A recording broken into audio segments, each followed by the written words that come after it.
it's pretty clear where the man stands right now. There's a lot that's really interesting about his campaign, because it, to me, it's kind of a fusion between Yang and the like very online nature of that, and Pete, because Vivek, and we talked about this a little bit earlier, it's not like he's really offering an alternative to Trump or like a challenge to Trump, whatever. And that was kind of like Pete. He's like, I'm not going to challenge Biden. I'm not going to offer a real alternative to what the Democratic Party has been doing. I'm just going to hang out here as like a potential alternative in case something happens with the former vice president. Oh, and lo and behold, he ends up with a cabinet position. And that's such a great point, because as you said, Zach, basically Vivek Ramaswamy is not offering really anything new to the conversation other than a few like kind of fringe weird issues. But like, he doesn't have a UBI like Andrew Yang did, something that is genuinely new that is being added to the conversation. Vote at 25. So Andrew Yang, again, despite the fact that he totally sold out, showed his true colors, and we all now acknowledge that he is a tool.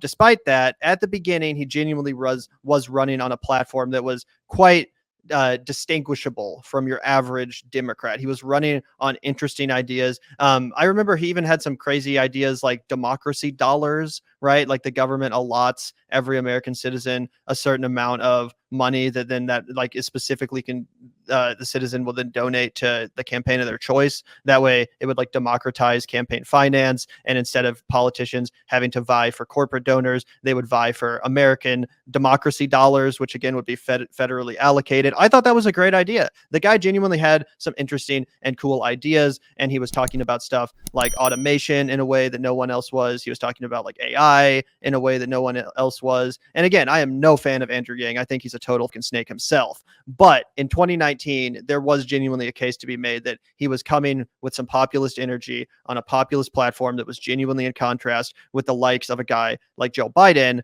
versus Vivek Ramaswamy, who, if anything, is more establishment than Donald Trump when it comes to the policy, but is pretending to be anti-establishment, is pretending to be populist via an Andrew Yang approach of campaigning, where you go on podcasts, where you go on independent media, and where you kind of talk to people in a way that standard politicians don't. So he's Andrew Yang as far as style goes, but he's Pete Buttigieg as far as substance. Yeah, and let's not forget what happened to Andrew Yang. He came in 4th place in a New York City mayoral election, okay, after he got booed and jeered for participating in a Black Lives Matter bike ride, and a bunch of other embarrassing shit happened to that guy. So let's not ride too high on the Vivek Ramaswamy horse right now. I think the chickens still have plenty of time to come home and roost. But he is an interesting character, and that's why you're hearing about him on the Vanguard. And I do think that it is 100% true. I mean, like, we literally were on the exact same page. I look at that guy, and I'm like, yeah, Andrew Yang, and also Pete Buttigieg. Like, he just gives all the like worst Republican Party energy, and Pete always gave all the worst Democratic Party energy, but like still they got rinsed through the like McKinsey, or, you know, to their credit, Pete feels a lot more East Coast, and Vivek feels a lot more West Coast to me, as far as their like sensibilities in the world of like corporate America. But I think that's still irrelevant. You know, the Republican Party base isn't going to go for it. There was a way bigger chance that the Democratic Party base would go for a guy like that, and they still didn't. Because he drops down at exactly the right time to make sure that Biden solidifies his hold on the Democratic nomination. I sort of see a similar like strategy playing out with Vivek, where it's like, he's not challenging Trump. No. He's, you know, backing Trump up in every way that he possibly can. He's just hanging out here as like, I'm an alternative in case something happens here. And by the way, maybe I'll end up with a cabinet position or with additional media opportunities, et cetera. And also, like Vivek, Pete took every media opportunity. I mean, Pete did everything famously. And I do think that Vivek has gotten, especially on Fox News, more mainstream coverage than like Andrew Yang did. Remember how Yang was just completely erased? They would like blatantly leave him out of polls where he polled well. They just like not put him on the screen, et cetera. The funny thing is that the reason he gets these mainstream media is because he'll come on not to talk about himself, but to defend Trump, which is kind of a genius ploy, actually, whenever you think about earned media. But yeah, looking at it, I'm like, wow, it's interesting. You know, obviously Marianne, RFK, clearly candidates of the internet. But on the Republican side, he's the only one that I really see who's used the internet to his most full potential and is the most analogous in terms of literally just a dude with a book who's been Saagar, able to stop it, Saagar. Stop. Get your head out of your ass. Excuse me. Come on, brother. Let my brother in Christ, Saagar and Enjeti, listen to the words that come out of your mouth before you say them. Nobody's using the internet in the Republican primary like Vivek Ramaswamy. Bro, Donald Trump has raised $40 million for his bail fund. He's currently fighting 91 indictments. He hasn't paid a lick of his own cash for it. He's got an adulating. Nobody used the media better than Donald Trump at all, and that includes the internet. Okay, and he did a bunch of shady shit, and his base still doesn't care. Okay, Donald Trump's offshoots have used the internet better than Vivek Ramaswamy has. Are you kidding me? Remember when Sloppy Steve and all those other started a GoFundMe with like $1 million or with like millions of dollars donated to it, and it was just going to be there. We're going to build their own wall. Yeah, what are you talking about? They have fundraisers. They fundraised out the ever-loving asshole. They even are battling a lawsuit, I'm pretty sure, because what happened was they were automatically charging people. I mean, in true Trumpian fashion, guys. I mean, I think he thinks that, the settlement will be easier than, what I actually made skimming off of the top. So, just a price of doing business, if you will. But remember when he like signed everybody up for auto donations? What are you talking about, Saagar? You guys are like, Saagar's really trying here. Saagar's trying so hard to make Vivek happen, because I think that Vivek actually does embody a lot of what a guy like Saagar would like to see from the Republican Party, i.e. like being hip, being cool, being like not as like when everybody thinks of the Republican Party, you either think of Donald Trump or you think of like Lindsey Graham and Mitch McConnell, right? Those are the faces of the Republican Party. And I think why Saagar is like trying so hard, it's like, stop trying to make Fetch happen.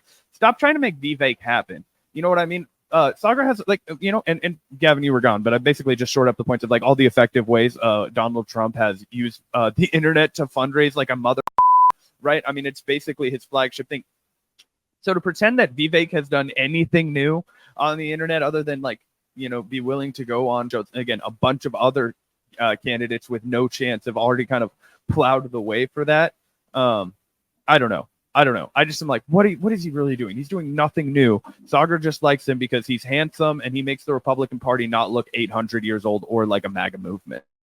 Yeah, I think that's probably right, Zach. It is definitely true that he's willing to go on a lot more media than other candidates. For example, he was just debating David Pakman the other week. You wouldn't see Ron DeSantis dealing with that. Ron DeSantis is a sitting governor. Right. I'm just saying, like, that's literally really but the I think only that's thing. Why, right? What else is Vivek doing? He sold his company. He's a rich guy. He's pulling at 3%. Like, what does he have to do besides go on these shows? Like, you know what I mean? Right. Well, DeSantis specifically has been really wary about going on like adversarial platforms and talking with journalists and commentators that he knows will challenge him.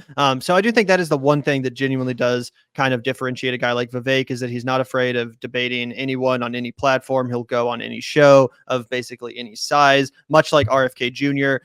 So that is a somewhat novel approach. Andrew Yang, Tulsi Gabbard also did that. Marianne Williamson is doing that approach as well. But again, that's not like revolutionary. Going on podcasts to get the word out is not at all revolutionary. It's been done before. And I do disagree with Saagar being like Vivek is like not going through the normal channels in order to become popular. Like he's totally defying the norms. Like, no, he's still sucking from the teat of the Republican Party elite. He's still sucking from the teat of the donor class, just like every other contender in this race. He's not actually funding his campaign solely with small dollar donations like Bernie Sanders did or like Marianne Williamson is doing. No, he really is sucking up to the same exact elitist. He's a cabinet candidate. He's in the hunt for a cabinet position at best, or to sell more books, or to get a TV show, or just raise his clout. I can see him doing all of those things. I don't ever picture Vivek like being serious about being president. Like, I just don't get that vibe from him.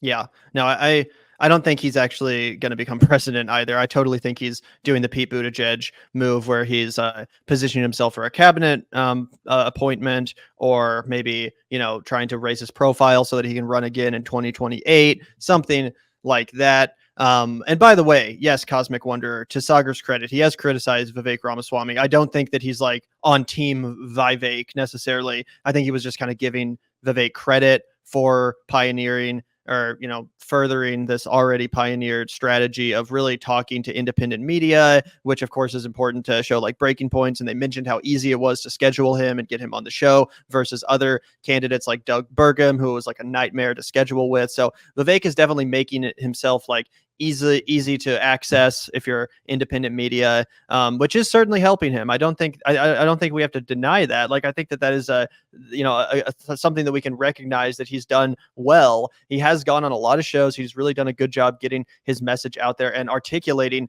his message to people that it might resonate with. But again, I really just wish Saagar had included in his analysis that, well, yes, Vivek Ramaswamy is emulating the Andrew Yang strategy, and he is doing what a lot of anti-establishment candidates like Marianne Williamson have done. Unlike some of those candidates, he is a total wolf in sheep's clothing. Unlike Andrew Yang, he's not even offering anything really fresh to the conversation. He's not even offering something equivalent to UBI that's really like shaping the discourse in a seriously populist way. He's really just offering the same old shit, but with a fresh and young face and a kind of youthful, hip vibe. But really, it's the same shit. And I just feel like that's really important to include in your analysis. This guy is just a con man. He is just a snake oil salesman, and he is just selling you the same thing that basically all the other candidates are. He's just doing it with a fresh, clean shaven face and a youthful attitude.